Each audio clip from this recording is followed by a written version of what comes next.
o kailangan ilinisin dapat natin. So para hindi magkaroon ng constipation, para hindi magkaroon ng brain fog, mga cancer, di ba? Yun ang inisip nila.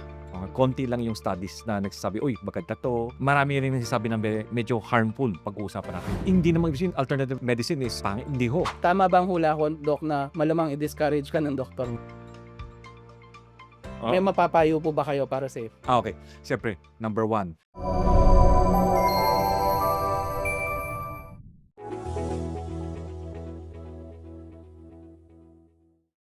Good day mga kababayan! Welcome sa isang bagong episode ng Medico.ph. At this week, pag-uusapan natin ang isang term na lagi nating naririnig pero hindi lubos na nauunawaan ng mga tao.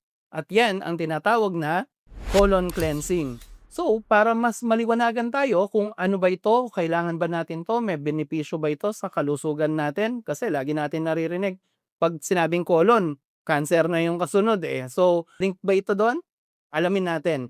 Anyway, ang magpapaliwanag sa atin dito sa topic na to, of course, is our medical director, Dr. Anthony So.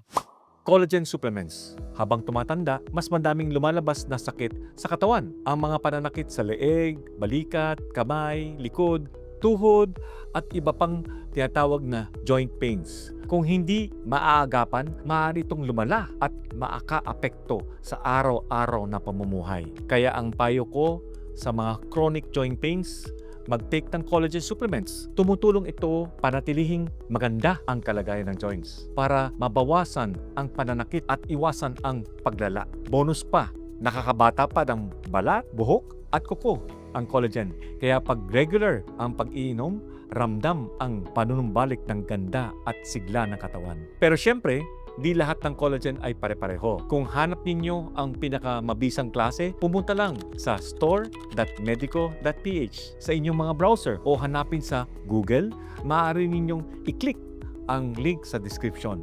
Dito, ma-order ninyo ang collagen supplements, glutathione, vitamins at herbal supplements na rekomendado namin.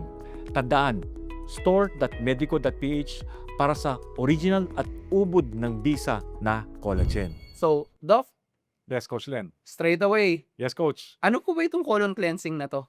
Okay, bago sa lahat, ginagawa ba to ng mga medical doctor? Partly, ginagawa. Kasi before na magko-colonoscopy, di ba, titingnan mo kung may cancer nga, may polyp nga. So, papasok na isang tubo.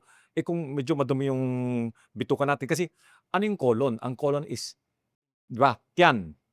Tapos, small intestines, mahaba yon. Then, pagkatapos nun, magkakaroon ng large intestines na tataas dito sa kanan. Pupunta sa transverse colon, tapos descending colon, rectum palabas. So, papasok sila ng tubo, di mo ma-enema para makalabas. Para before na mag-colonoscopy sila, malinis. Yun ang ginagawa. Pero ngayon, yung colon cleansing, ginagawa ito ng may mga alternative medicine. No? Pero ngayon, meron na, integrative medicine na naggagawa na. Sa tutuusin, ang colon natin, wala problema sa pagtatapon ng mga dumi. Ang problema lang, patigas tayo Pakain tayo ng processed food, yung mga matatamis, lahat yon. Kaya nga nasisira yung colon natin.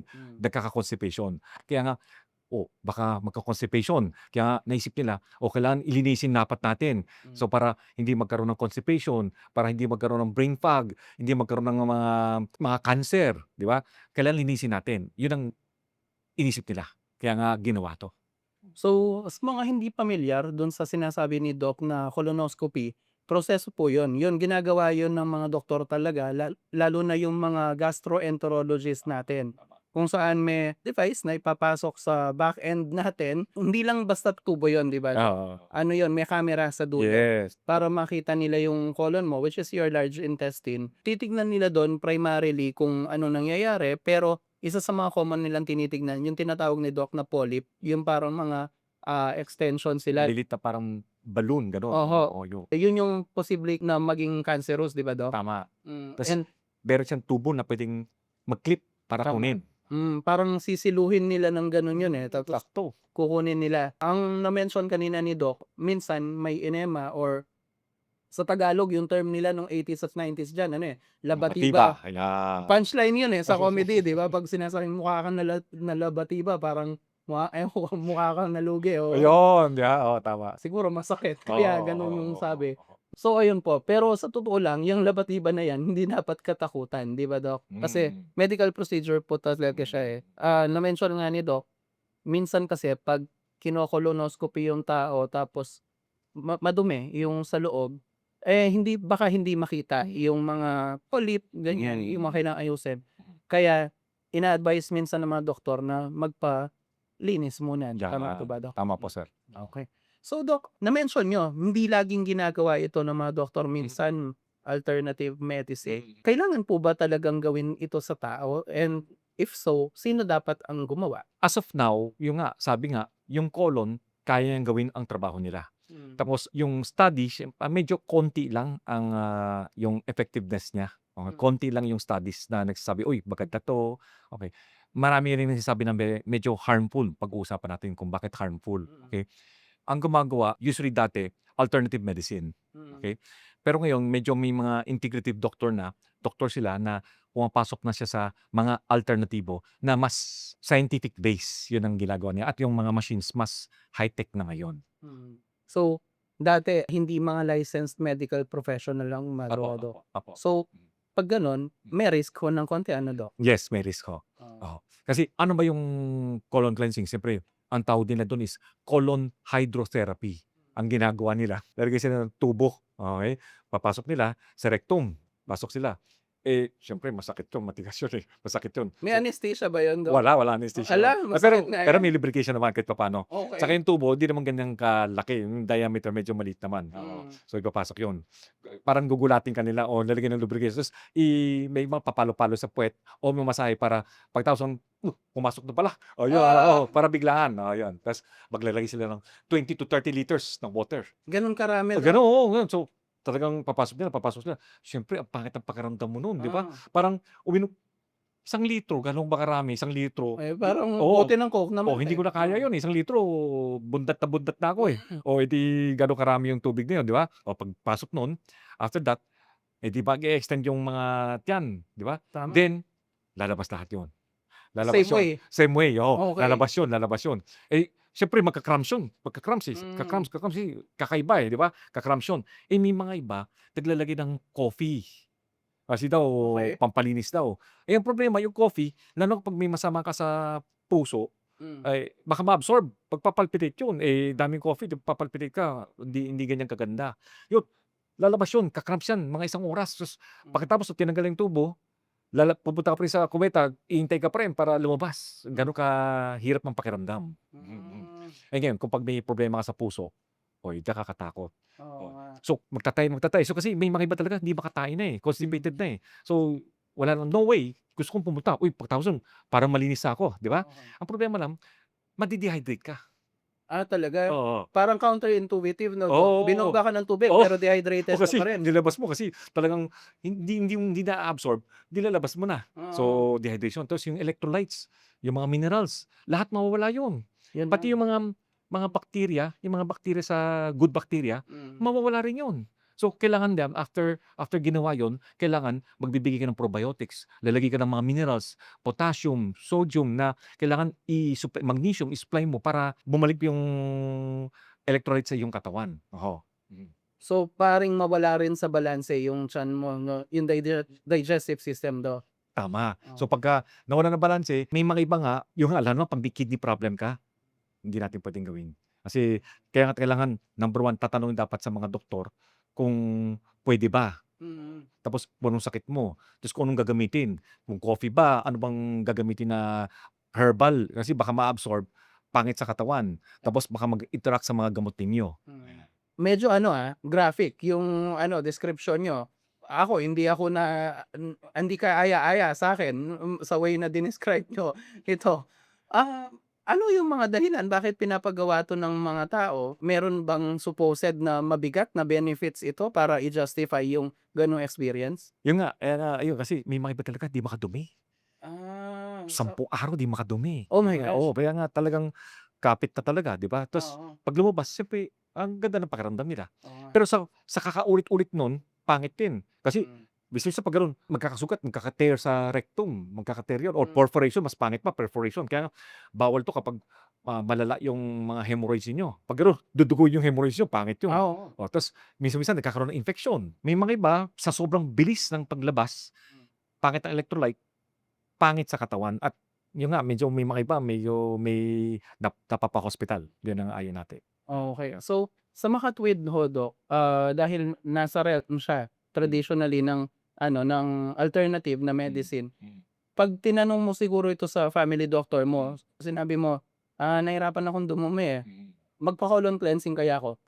Tama bang hula ko, Doc, na malamang i-discourage ka ng doktor mo? Malamang hindi, kasi marami namang gamot. Mm, Sasabihin ko, "Uy, bigyan na lang ako sa'yo ng laxative, 'di ba? mm, Yung mga pagkainom mo o suppository lang kahit papaano mm, makadumi." Tapos tama. papayuhin natin, tubig, tubig, tubig, Mm, tanggal yung mga processed food, tapos yung mga gulay, mm. veggies, yun pag-uusapan natin mamaya. Oo. Okay. So, dumako naman tayo, Doc, sa mas generally accepted ng medisina na scientific ways ng paglilinis ng colon. Instead dito sa bobombahin ka ng 20 to 30 liters sa tiyan mo gamit yung tubo ng walang anesthesia, ano po ba yung mas mapapayo niyo, Doc, na ways para number one maiwasan yung grabeng constipation and number two malinis yung colon natin? Sorry. Siyempre, number one, tubig, tubig, tubig. Kasi 'pag may tubig, mas maganda ang paglinis ng bituka natin, Hmm, okey? Then fiber, yun importante yes. yun, fiber. Fiber kasi siya yung pang-bulk Hmm. para sisip-sip siya ng tubig, 'pag nag-bulk yan, gaganda yung large intestines natin para maganda ang pagdudumi natin, okey? Na-mention niyo, Doc, Mm, maliban sa ganda ng digestion, mm. yung fiber nakakatulong pa sa mga markers natin sa dugo, sa lipids, 'di ba? Maraming pakinabang? Yes, Hmm. kasi yung fiber pala hindi nada-digest, 'di ba? Mm. 'Pag pumunta siya sa large intestines, ang ginagawa fine-ferment ng bakterya, yung good bacteria. Hmm. Tapos nagkakaroon ng fatty acid na butyric acid na pangpagkain sa gut cells. Hmm. Yung gut cells natin, pagkain yun, pampatibay ng gut cells natin para to prevent leaky gut. Tapos Yun. maganda yung pagdudumi, yung good bacteria, maganda yung panglaban ng cancer, panlaban ng bad bacteria. Kasi 'pag may bad bacteria, good bacteria, tatalunin yung bad bacteria. Yes. Tapos maganda yung pagdudumi, maganda na yung immune system mo, maganda yung buong katawan mo. Mm. Mhm. Okay. Then, siyempre gulay, ano pa ba, gulay. Puwede ka nga yung apple cider vinegar, maganda rin yun. Tapos may mga capsule na probiotic na puwedeng inumin na nakaka-supply ng good bacteria sa ating katawan. And yun yung maglilinis sa'yo from within. Hindi kailangang Yes. bombahin. Oo, tama. Mm. Tapos kung gusto mo fiber or avocado, maganda yun, rich in potassium, magnesium, 'di ba? So, avocado maganda. Then kung gusto mo mag-fasting ka, puro tubig, tubig, tubig, para lahat ng mga dumi na kinain mo dati, mga processed food, at least malinis. Tapos keto diet, maganda rin yun. Yung hindi yung biglaan, dahan-dahan lang. Then yung kimchi na fermented food, naku, daming, good bacteria yun. Tapos fiber din na napakaganda sa ating katawan. So ayun pala, ang dami naman ways para maging malinis ang colon natin at maganda yung digestion pati pagdumi natin nang hindi tayo humaharap dun sa invasive na proseso kagaya nitong colon cleansing. Pero syempre dito sa Medico.ph, naniniwala kami ni Doc na ang health choices individual yan. Tama.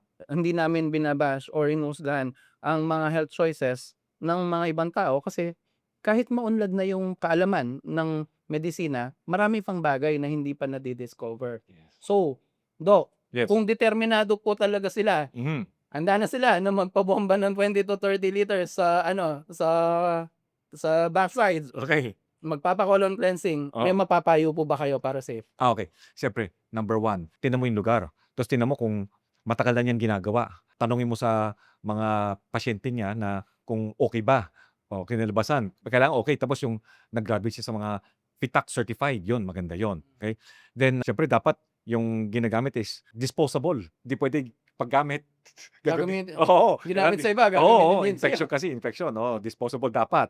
Mm. Then puwede mong sabihin sa alternative medicine doctor na kung anong sakit mo para hindi biglaan, hindi yung biglang marami. Puwedeng 10 liters lang o 5 Oo. liters lang muna, konti lang Mm. muna para hindi mabigla. Then start lower, then after 1 month balik ulit mas mataas konti para hindi mabigla ang katawan mo. Okay. So Doc, ang na-mention niyo lang, one last bago tayo mag-wrap, Yes, yung coach. PTAC, Hmm, ito po ba yung parang certifying body natin dito? tama po, oo. Napakaganda nun. Talagang hindi naman ibig sabihin alternative medicine is pangit, hindi ho. Actually, 'pag nag-aral ka ng alternative medicine, isang libro Puro herbal yun. Mm. Ang dami. Yun, kabisado nila yung mga herbal kaysa sa aming mga doktor. Tas ang hirap pag-aralan yun. Kaya nga 'pag certified siya sa PITAC, approved. So, mas mataas yung confidence natin na magiging ligtas tsaka positive yung experience na makukuha niyo. Pero sabi nga ni Doc, siyempre sila medical doctor, wala masyado sa playbook nila yung ganyan. So, siguro ang mapapayo namin kung handa na kayo dito sa colon cleansing na 'to, tanungin niyo rin ang family doctor niyo para sa final clearance kasi sila yung nakakaalam ng personal medical history niyo at malalaman nila kung meron something na kontra dun sa procedure, 'di ba po, Doc? Sakto, coach. Anyway, dami nating natutunan nitong colon cleansing na 'to. Certainly a topic that needs to be discussed a lot. Kayo, nag-consider na ba kayong magpa-colon cleansing or katulad niyo ako na parang kinakabahan sa idea ng ganito? Sound off na lang kayo sa comment section natin. Pero kami ni Doc, magpapaalam muna, nagsasabing stay happy, stay healthy, and see you sa next video. Bye-bye!